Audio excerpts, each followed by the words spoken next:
Hello everyone, कैसे हैं आप सभी दोस्तों।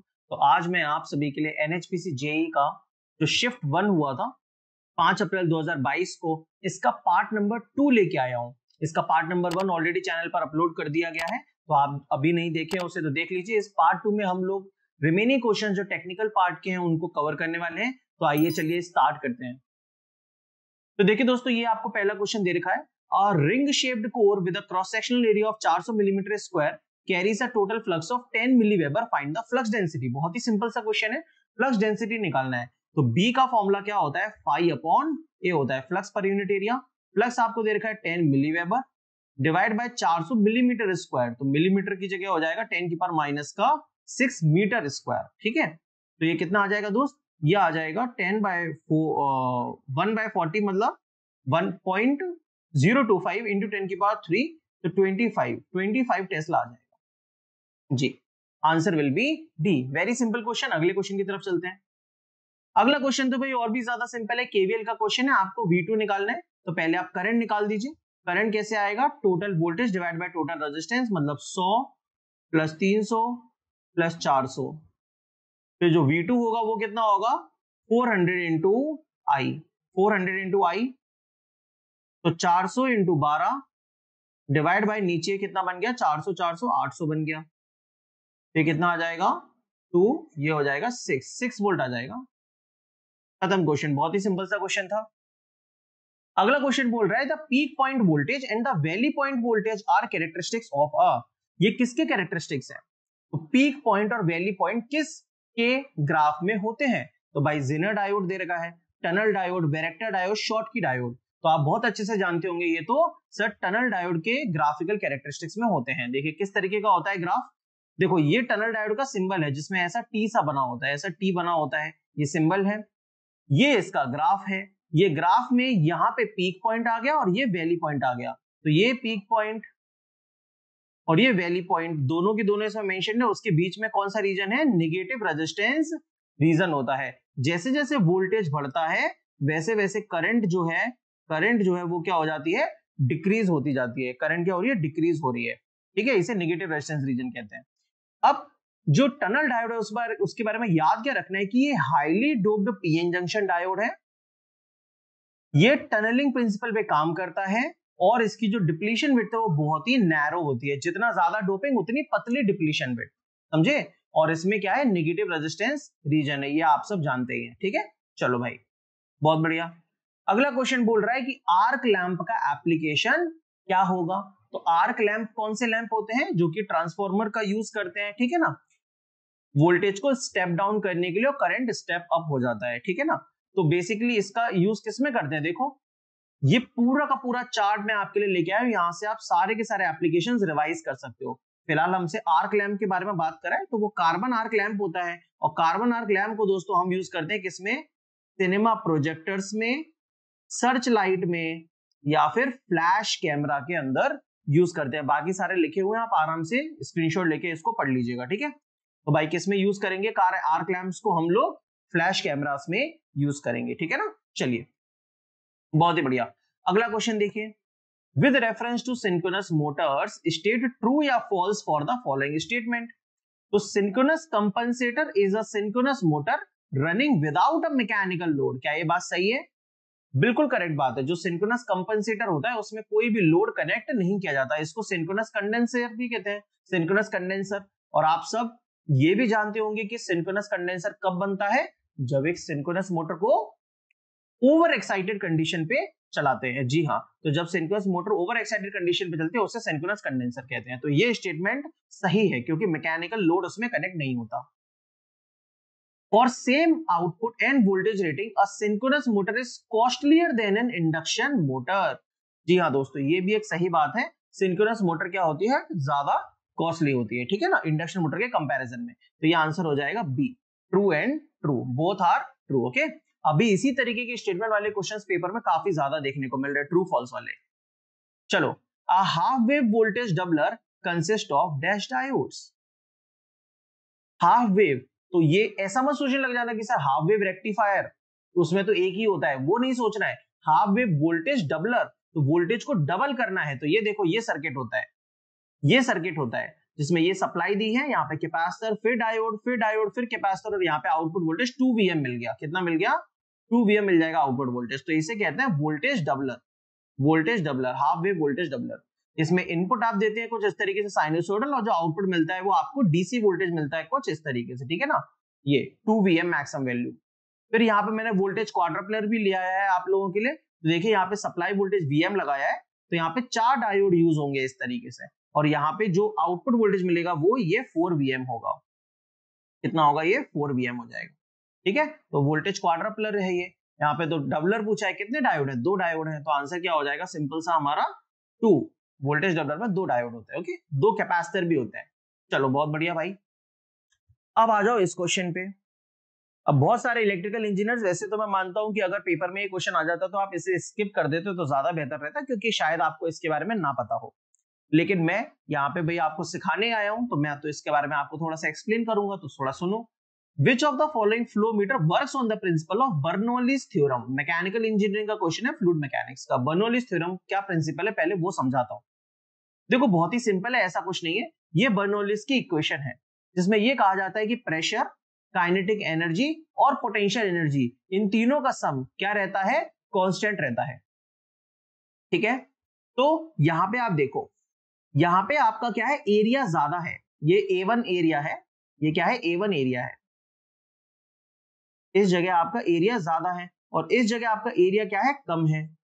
तो जब जब एरिया कम होगा, A2 लेस देन A1 होगा, तो कोई भी चीज को पतला कर लोगे तो उसकी जो फ्लूइड आ रहा है, फ्लो जो लिक्विड आ रहा है, उसकी वेलोसिटी क्या होगी? बढ़ जाएगी। आपने घर में लेजम से कभी उसका यूज करके, पाइप का यूज करके पानी डाला होगा, तो जब भी आप उसका एरिया कम करते थे, हाथ से दबाते थे आगे से, तो पानी दूर तक जाता था। सिंपल सी बात है, वेलोसिटी बढ़ जाएगी।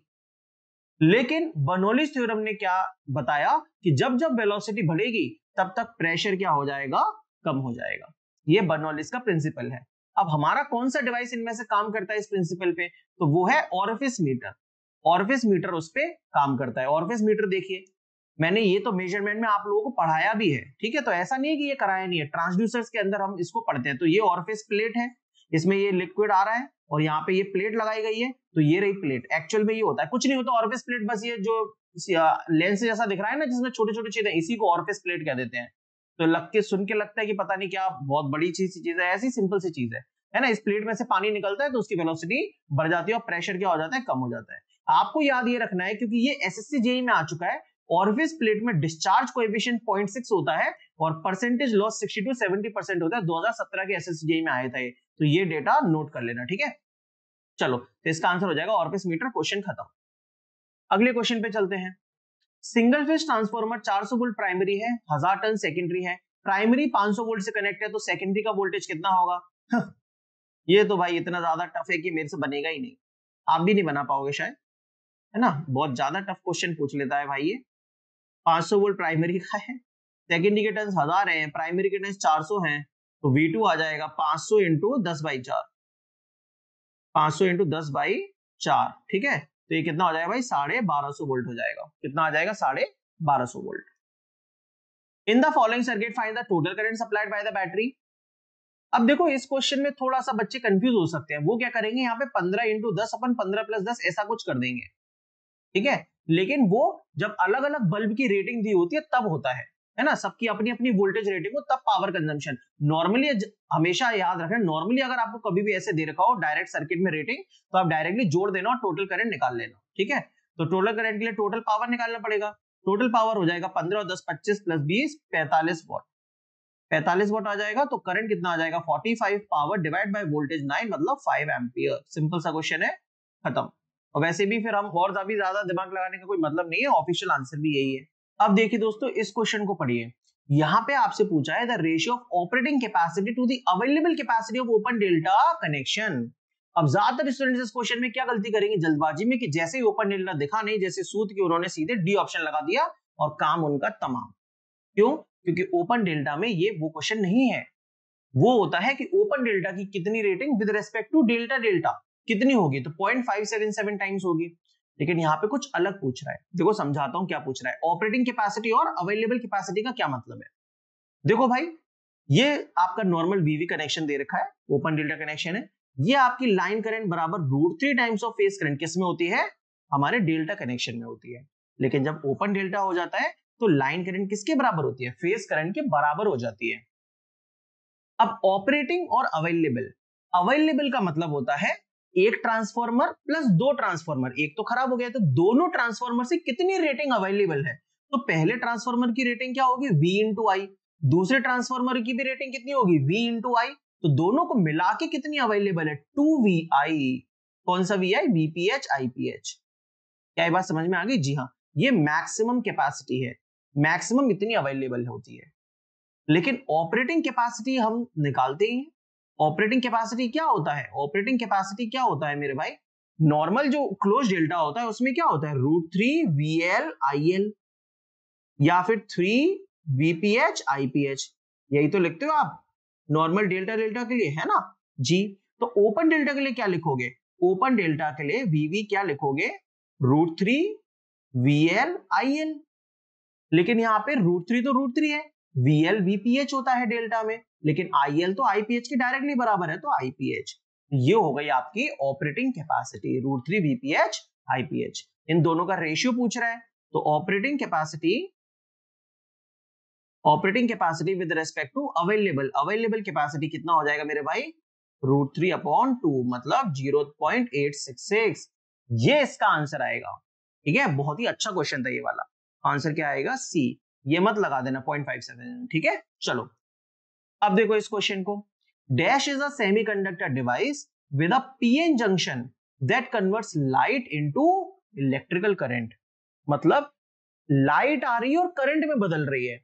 एलईडी दिमाग में आता है, एक एलईडी क्या करती है, करंट देते हैं तब लाइट मिलती है, लाइट देती है, लेकिन लाइट से करंट मिलती है किसके अंदर, फोटो डायोड के अंदर। एकदम सही जवाब, समझे। अब देखो ये फोटो डायोड कैसा दिखता है, कुछ ऐसा होता है, इस पे लाइट पड़ती है तो करंट फ्लो होती है। ठीक है, यहाँ पे लाइट पड़ती है पीएन जंक्शन पे, ये भी सिंबल्स वगैरह है इसके। आप तो बस ये याद रखो कि फोटो डायोड जो है वो रिवर्स बायस मोड में काम करता है, फोटो कंडक्टिव इफेक्ट पे काम करता है। फोटो कंडक्टिव इफेक्ट का मतलब जब फोटॉन्स आते हैं, लाइट पड़ती है तो कंडक्शन होता है, करंट फ्लो होती है। और इसको यूज करते हैं रिमोट कंट्रोल सेंसर में, जो हमारा रिमोट कंट्रोल होता है ना, वो ऑप्टो कपलर्स में ऑडियो ट्रैक को रीड करने के लिए। ठीक है ना, इसका आंसर हो जाएगा फोटो डायोड। चलिए भाई इस क्वेश्चन पे आइए। टू कॉइल्स जिसका सेल्फ इंडक्टेंस है 16 henry and 4 henry are coupled in such a way that the mutual inductance is 4 henry. Find the coefficient of coupling कितना होगा। तो भाई आपको सब कुछ तो दे ही रखा है, m बराबर क्या होता है, k√L1L2, है कि नहीं, बिल्कुल सही बात है। तो m कितना है, म्यूचुअल इंडक्टेंस 4, k की वैल्यू निकालनी है, √L1L2 तो 16 इंटू 4, तो ये कितना आ जाएगा, 0.5 आ जाएगा, क्योंकि 16 इंटू 4 64 का √8, 4/8 0.5। Answer is B.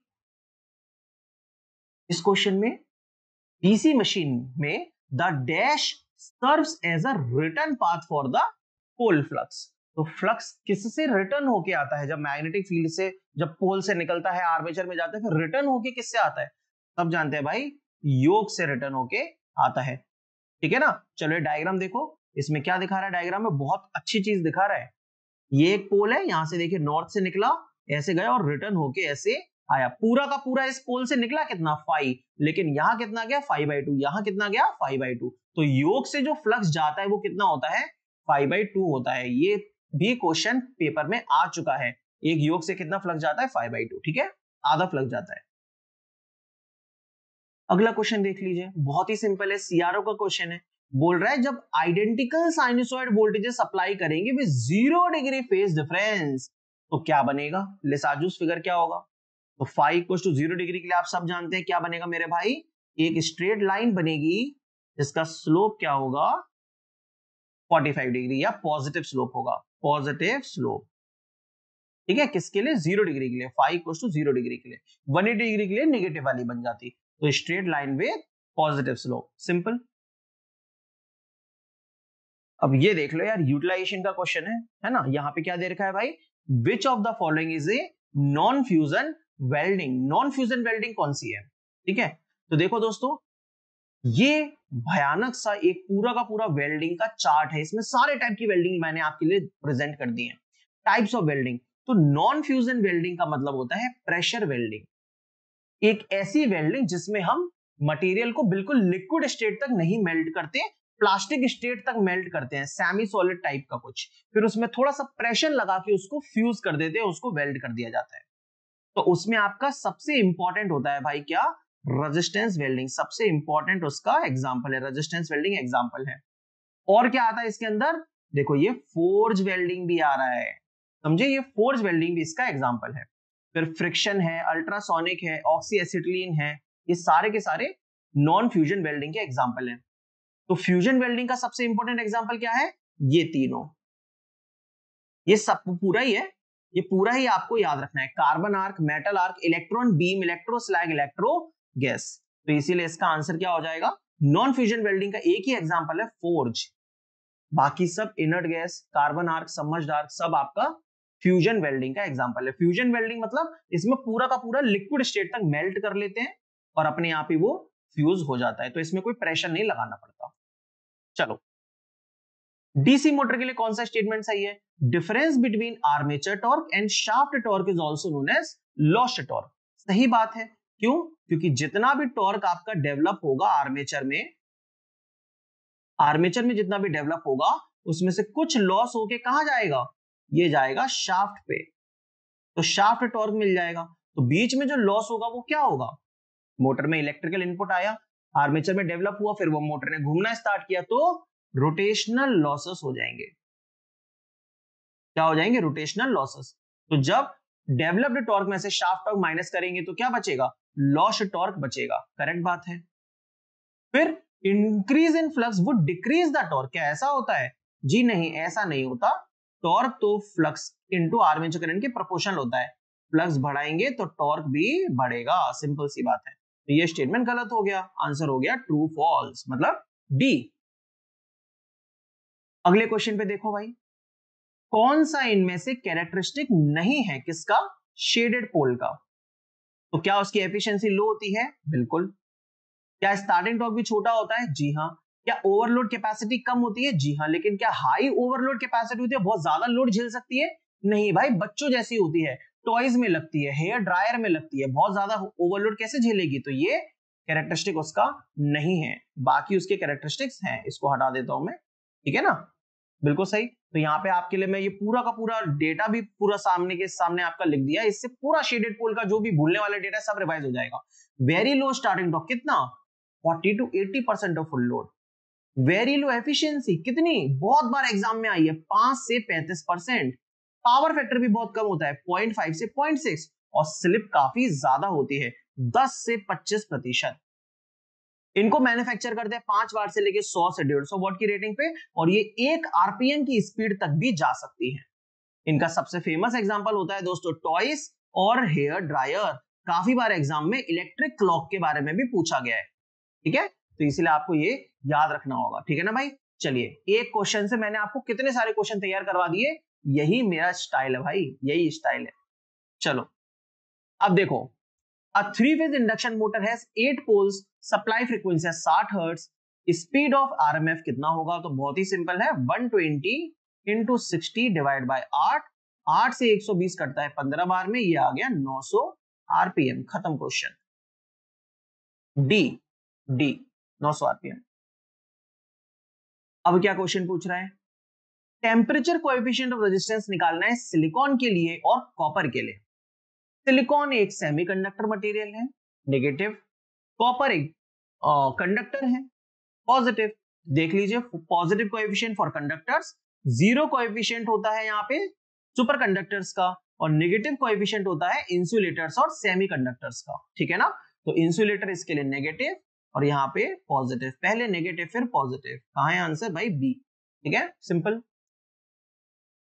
अगला क्वेश्चन है, कौन सा ब्रिज इनमें से यूज करते हैं मेजरमेंट ऑफ इंक्रीमेंटल इंडक्टेंस। जी हाँ, तो ये एक नई तरीके की चीज है, शायद आपने नहीं सुना होगा। तो इंक्रीमेंटल इंडक्टेंस के लिए याद रखिएगा दोस्तों, हम ओम्स ब्रिज को यूज करते हैं। शेयरिंग ब्रिज आप सबको पता है, कैपेसिटर के लिए, डाइलेक्ट्रिक लॉस के लिए, है ना, परमिटिविटी के लिए काफी तरीके से यूज करते हैं। डिसऑर्टिस ब्रिज भी हम आइडियल कैपेसिटर या मतलब ये परफेक्ट आइडियल कैपेसिटर के लिए यूज होता है या छोटी रेटिंग के कैपेसिटर के लिए मेनली यूज होता है, ठीक है, डिसऑर्टिस ब्रिज। अब शेयरिंग ब्रिज जब आ गया है तो डिसऑर्टिस को यूज नहीं करते। केल्विन ब्रिज आपको सबको ऑलरेडी पता ही है, ठीक है ना, मेजरमेंट ऑफ रेजिस्टेंस है ना, बहुत बढ़िया। केल्विन डबल ब्रिज होता है।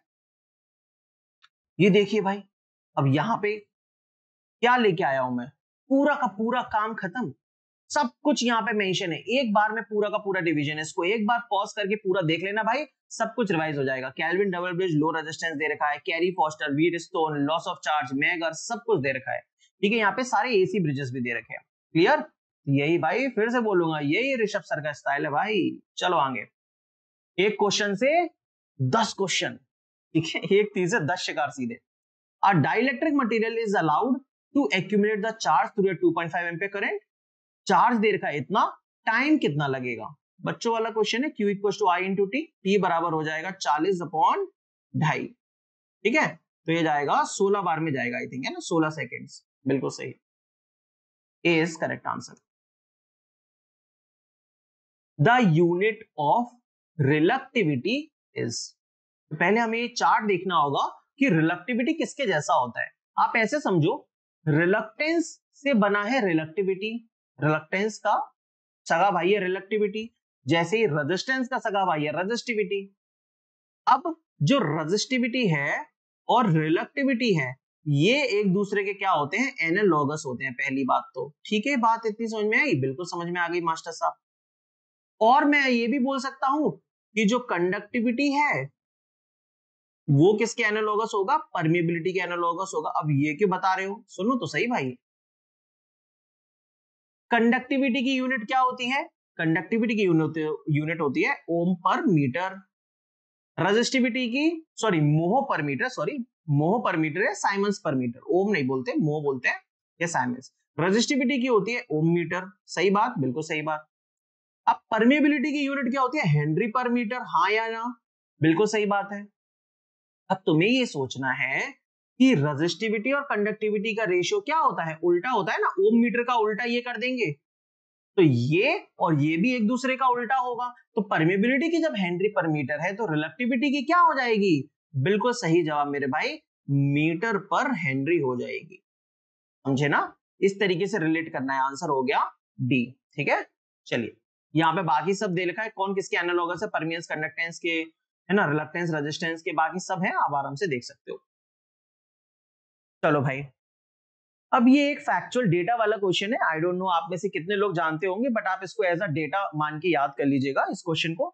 Current plug setting usually range करती है 10% से 70% इन स्टेप्स ऑफ कितना, फॉर अर्थ लीकेज रिलेस। मतलब अर्थ लीकेज रिलेस में हम कितने कितने परसेंट से स्टेप सेटिंग चेंज करते हैं, करंट प्लग सेटिंग चेंज करते हैं। तो इसको आप याद रख लीजिए, 10% के हिसाब से हम लोग चेंज करते हैं। तो इसका आंसर है 10%। अब डेटा वाला क्वेश्चन है भाई, आप भी कुछ नहीं कर सकते, मैं भी कुछ नहीं कर सकता, है ना, ये तो फीचर है उसका।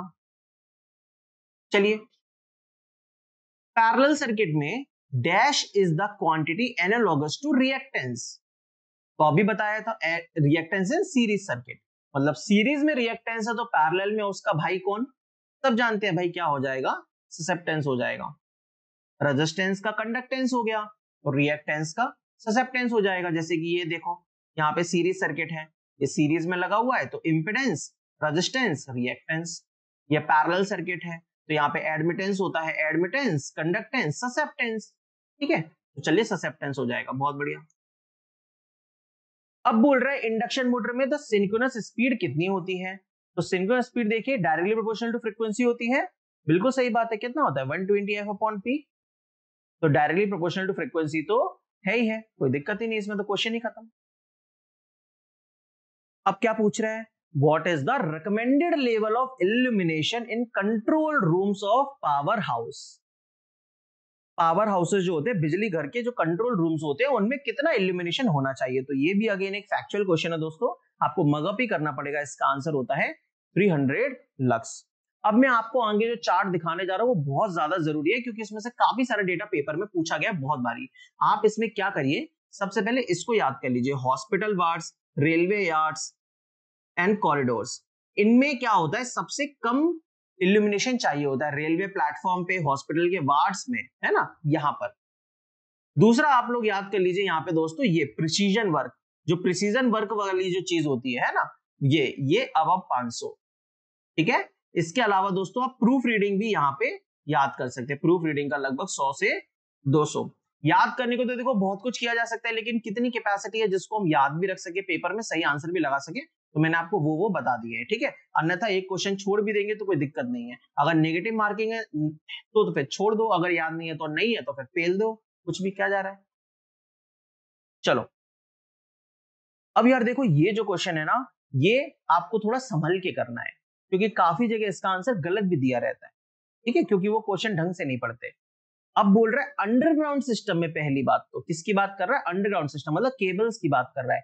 यहाँ पे volume of conductor material required in 2 wire DC system with mid point earthed is dash times that for a 2 wire DC system.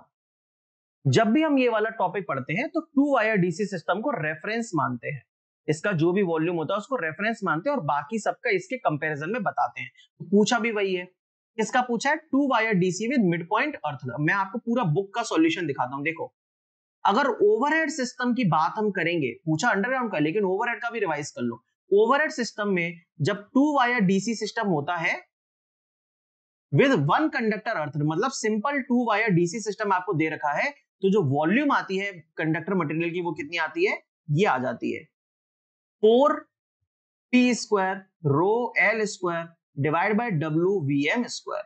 vm ये वोल्टेज है, w आपका लॉस है, देखिए यहाँ पे लिखा है लाइन लॉसेस w वॉट्स हो गया, तो ये आपका रेफरेंस होता है 4p² rho l square upon w vm square, इसको मान लेते हैं k, ठीक है।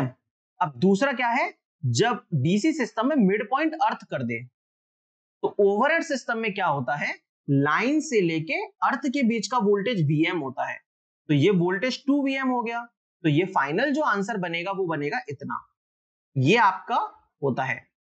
तो एक्चुअल में ये कितना है, ये है k/4, क्योंकि इसमें 4 का मल्टीप्लाई नहीं है, तो कितना आ गया 0.25 टाइम्स आ गया, 0.25 टाइम्स मिड पॉइंट वाले का, ठीक है, 0.25 टाइम्स आ गया, k/4 ही लिखा रहने दीजिए, आप समझ तो गई हैं, ठीक है।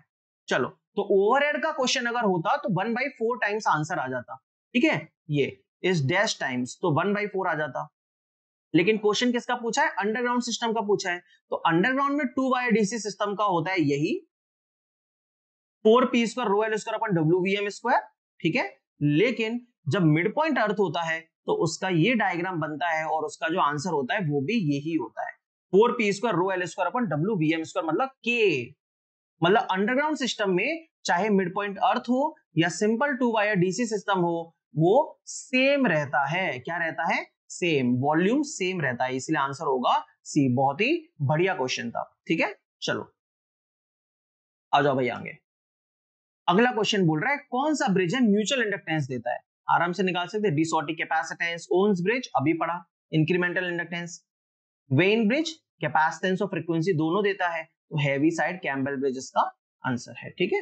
चलो अब ये टैरिफ के ऊपर क्वेश्चन है, काफी अच्छा क्वेश्चन है, सिंपल सा। ब्लॉक्ड रेट टैरिफ में price per unit in the first block is lowest, बताओ ऐसा होता है क्या, जी नहीं। ब्लॉक रेट टैरिफ में क्या होता है, पहला ब्लॉक सबसे महंगा और आगे जितना ज्यादा एनर्जी कंज्यूम करते जाएंगे उतना कम होता जाएगा, हर एक ब्लॉक वाइज रेट रिड्यूस होती है, तो ये स्टेटमेंट हो गया गलत। यूनिफॉर्म रेट टैरिफ को सिंपल टैरिफ भी कहते हैं, और सिंपल टैरिफ में क्या होता है, सारे के सारे कंज्यूमर्स पे price charge per unit is same या कांस्टेंट, तो ये बिल्कुल सही स्टेटमेंट है, आंसर आ गया फॉल्स और ट्रू। यहाँ पे डेफिनेशन मैंने ले दिया आप लोगों के लिए, लिख दिया, सिंपल टैरिफ में प्राइस पर यूनिट कांस्टेंट है, फ्लैट रेट टैरिफ में डिफरेंट टाइप ऑफ कंज्यूमर्स को अलग अलग चार्ज किया जाता है, जैसे इंडस्ट्रियल कंज्यूमर को अलग, है ना, डोमेस्टिक कंज्यूमर को अलग, कमर्शियल कंज्यूमर्स को अलग अलग रेट पे चार्ज करते हैं, ठीक है। ब्लॉक रेट टैरिफ में succeeding blocks of energy are charged progressively reduced rates, ठीक है। चलिए अगला question, which of the following instrument is not used for fluid flow measurement, कौन से यूज नहीं करते, तो भाई सीधा सीधा आंसर दिख रहा है यहाँ पे पायरोमीटर। मेजरमेंट में या आपने पढ़ा होगा ट्रांसड्यूसर के चैप्टर में, पायरोमीटर का यूज क्या होता है, पायरोमीटर का यूज होता है, ये देखिए ये रहा पायरोमीटर का यूज, ये बंदा क्या कर रहा है, दूर से बिना टच करे रेडिएशन के थ्रू टेम्परेचर को मेजर करता है, इसे ये पायरोमीटर है आपका, ठीक है, ये उसका डिवाइस वगैरह है। तो रेडिएशन पायरोमीटर में आपको याद क्या रखना है एक्स्ट्रा, वो ये है कि used for temperature above 1200 degree Celsius up to 3500 degree Celsius, मतलब 1200 से 3500 डिग्री सेल्सियस की रेंज में इसको यूज करते हैं। ये पेपर में आ चुका है, समझ गए ना। तो it does not come in contact with device whose temperature is to be measured, उसके साथ कॉन्टेक्ट में नहीं आता। ये बेसिकली सेंसिंग डिवाइस है, दूर से सेंस करता है, ठीक है। तो आंसर इज पायरोमीटर। बहुत बढ़िया, बहुत ही बढ़िया। आगे चलते हैं मेरे भाई। और यार वीडियो अच्छी लग रही है और यहां तक आप आ गए हैं, इसका मतलब आप सच में भाई ईमानदार है अपनी पढ़ाई को लेके और सच में ट्रू कंटेंट की कदर करते हैं। तो वीडियो को लाइक करके और इसके बारे में कैसा आपको लगा कमेंट करके जरूर जाइएगा, ठीक है ना। विच of the following is not a characteristic of permanent split capacitor motor, मतलब ये कौन सी मोटर है जिसमें कैपेसिटर परमानेंटली रन लगा रहता है, इसको कैपेसिटर रन मोटर भी कहते हैं। तो कौन सा इसका कैरेक्टरिस्टिक नहीं है, ठीक है। देखो कितना बढ़िया थ्योरेटिकल क्वेश्चन पूछा, तो मैं आपको रिवाइज कराता हूं पहले। देखो भाई, जो कैपेसिटर रन मोटर होती है वो इस तरीके की होती है, कोई है ना यहाँ पे परमानेंटली कैपेसिटर लगा, इसमें सेंट्रीफ्यूगल स्विच नहीं होता। तो परमानेंट स्प्लिट कैपेसिटर मोटर का पावर फैक्टर क्या होता है, कैपेसिटर लगे होने की वजह से हाई होता है 0.8 से 0.95, एफिशिएंसी भी इसकी हाई होती है। कौन से कैपेसिटर का यूज करते हैं, कैपेसिटर हम लोग यूज करते हैं कौन सा भाई, 2 से 20 माइक्रोफैराड का कैपेसिटर यूज करते हैं। Oil impregnated foil paper capacitor use करते हैं, oil impregnated foil paper capacitor. एक क्वेश्चन में इतना सारा डेटा भाई देने, अगर तुम्हें किसी वीडियो में मिल जाए ना तो बता देना मुझे, वो वीडियो की लिंक भेज देना, समझ गए। 2 से 20 माइक्रोफैराड। अब इसके बाद स्टार्टिंग टॉर्क जो होता है वो 50 से 80% ऑफ फुल लोड टॉर्क होता है, बहुत ही कम होता है। इसीलिए यहां पे बोल रहा है नॉट अ कैरेक्टरिस्टिक। तो हाई स्टार्टिंग टॉर्क होता है क्या, जी नहीं, नहीं होता। High power factor correct, high pull out torque ठीक है, हाई एफिशिएंसी बिल्कुल करेक्ट है, लेकिन स्टार्टिंग टॉर्क इसका कम होता है, ठीक है। चलिए गुड, आ जाइए इस क्वेश्चन पे। In case of indirect arc furnace power factor क्या होगा, तो सीधा सीधा भाई कॉपी में लिखा रहता है, इनडायरेक्ट आर्क फर्नेस क्या होता है, जहां पर आप जो भी आपको चार्ज को हीट करना है वो डायरेक्टली ही उसके अंदर हीटिंग पैदा नहीं करते हैं, रेडिएशन के थ्रू हीटिंग ट्रांसफर होता है। देखो लिखा है ना, हीट ट्रांसफर होता है रेडिएशन के थ्रू, इनडायरेक्ट आर्क आर्क पैदा होती है। इसका जो पावर फैक्टर होता है वो 0.85 लैग होता है, और इसका जो यूज होता है वो नॉन फेरस मेटल्स के लिए यूज होता है। किसके लिए यूज होता है मेरे भाई, नॉन फेरस मेटल्स के लिए, ठीक है। तो इसलिए इसका आंसर क्या हो जाएगा, डायरेक्टली 0.85 लैगिंग। सीधा सीधा एग्जाम में लेटेस्ट क्वेश्चन आपके पूछा गया है, ठीक है ना भाई, नोट्स से ये सब कुछ, डोंट वरी। अब देखिए ट्रू और फॉल्स बताना है, तो डेल्टा डेल्टा में लाइन वोल्टेज फेज वोल्टेज के इक्वल होता है क्या, अवश्य बिल्कुल होता है। स्टार कनेक्टेड लोड में जब supplied by voltages in ABC sequence, तो line voltage lag the phase voltage by 30 degree. क्या लाइन वोल्टेज फेज वोल्टेज से लैग करता है, चलिए आइए डिस्कस करते हैं। स्टार में हमेशा याद रखो line voltage √3 times of phase voltage होता है at the angle of 30 degree. तो लाइन वोल्टेज लीड्स वीपीएच ना कि लैग। तो ये जो स्टेटमेंट है ये हो जाएगा गलत। आंसर क्या हो जाएगा दोस्त, आंसर हो जाएगा आपका पहला करेक्ट है, दूसरा ट्रू है, तो फॉल्स है, true false D, D is correct answer, समझ गए। तो ये लाइन वोल्टेज और लाइन करंट तो आप जानते ही। अच्छा डेल्टा का भी जान लो, चलो डेल्टा भी जान लो। डेल्टा में लाइन वोल्टेज फेज वोल्टेज के बराबर होता है, जी सर। और लाइन करंट क्या होती है, √3 टाइम्स ऑफ फेज करंट होती है, लेकिन at the angle -30 degree. IL lakhs IPH, ठीक है। बस यही एक एक्स्ट्रा चीज है जो कि आई थिंक आप लोगों को नहीं पता होगी, तो वो मैंने डिस्कस यहाँ पे कर दी है, ठीक है ना। एक शॉर्ट वीडियो में, 1 घंटे की वीडियो में इतना सारा डेटा अगर आपको कहीं मिल जाए ना, सच में भाई मुझे भेज ही देना तुम लिंक, समझ गए। In a single phase circuit apparent power 250 volt ampere है, रिएक्टिव पावर 150 VAR है, तो एक्टिव पावर कितना होगा। बहुत ही सिंपल सा क्वेश्चन है। साइन फाई बराबर होता है Q/S। Q है 150, S है 250, 3/5 0.6 आ गया। कॉस फाई कितना होएगा, साइन फाई 0.6 है तो 0.8 हो गया। जो P होता है वो S इंटू कॉस फाई होता है, तो 500 इंटू 0.8 बोले तो कितना हो गया मेरे भाई, 400 वाट। सिंपल सिंपल क्वेश्चन, सीधा सीधा आंसर सी। अगला क्वेश्चन क्या कह रहा है, ये जनरेशन का क्वेश्चन है, बहुत ही सिंपल है। मैक्सिमम डिमांड 200 मेगावाट है, लोड फैक्टर दे रखा है total energy generated in a year पूछ रहा है, बहुत ही सिंपल। लोड फैक्टर बराबर हो गया maximum demand, total energy generated ऊपर लिख लीजिए, total energy generated divide by एक ईयर की बात कर रहा है, तो मैक्सिमम डिमांड में 200 मेगावाट, चलिए 10, अच्छा किलोवाट आवर में पूछ रहा है तो आप इस मेगावाट को किलोवाट में कर लीजिए, तो 10 की पावर 3 जब लिखेंगे तो बाकी 10 की पावर 3 किलोवाट में चला गया, ये इतना रह गया। और टाइम भी चाहिए क्योंकि जनरेटर इन ईयर पूछ रहा है, ऊपर एनर्जी है तो नीचे भी एनर्जी बनाना पड़ेगा, तो कितना होता है एक साल में घंटा, 8760। लोड फैक्टर कितना दे रखा है 0.5, तो निकाल लीजिए टोटल एनर्जी कितना आ जाएगा, टोटल एनर्जी आ जाएगा 200 इंटू 0.5 मतलब 100 इंटू 10 की पावर 3 इंटू 8760 किलोवाट आवर, तो कितना हो जाएगा 3 4 5 6 10 की पावर 6, ये आ गया। ए विल बी करेक्ट आंसर, ठीक है ना, गुड। अब नेक्स्ट क्वेश्चन क्या कह रहा है, एक मैग्नेटिक सर्किट में मैग्नेटिक कॉइल में 10 टर्न्स हैं, रिलक्टेंस आपका 250 है, find the value of self inductance. बहुत ही सिंपल है, सेल्फ इंडक्टेंस का जो फॉर्मूला होता है वो कितना होता है, n square upon S, S मतलब रिलक्टेंस।